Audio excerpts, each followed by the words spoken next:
So Saturday வந்து night என்னுடைய நண்பர்களோட படம் பார்த்தேன். ஸோ எனக்கு தெரிஞ்ச ஒரு 60% வந்து ஃபேமிலி க்ரௌடு தான். அவ்வளோ என்ஜாய் பண்ணி பார்த்தாங்க. அது கிளைமேக்ஸ் வரைக்குமே ஒரு சாதாரண ஆடியன்ஸா யாரு இந்த பிளேவை பண்றா, எதுக்காக நடக்குது, யார் அந்த நெகட்டிவ் கேரக்டர்னு ஒவ்வொருத்தவங்களா யோசிக்க ஆரம்பிச்சாங்க. அந்த கிரிப்பான அந்த ஸ்கிரீன் பிளே வந்து இந்த படத்துடைய மிகப்பெரிய வெற்றிக்கு காரணம். அதோடைய ஃபில்ம் மேக்கிங், அதை ப்ரெசென்ட் பண்ண விதம், அதோடைய CG work, technical work, sound எல்லாமே வந்து தியேட்டர்ல பார்க்கும்போது அவ்வளோ இம்பேக்டா இருந்துச்சு. ஒரு பர்ஃபெக்டான ஒரு படமா இருந்துச்சு.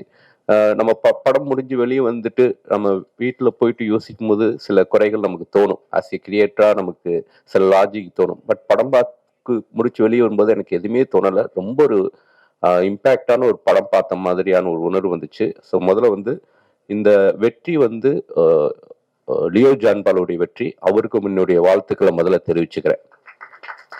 ஒரு புது இயக்குனரா தமிழ் சினிமாவுக்கு என்ட்ரி ஆகிறாரு. அவருக்கு என்னுடைய வாழ்த்துக்கள்.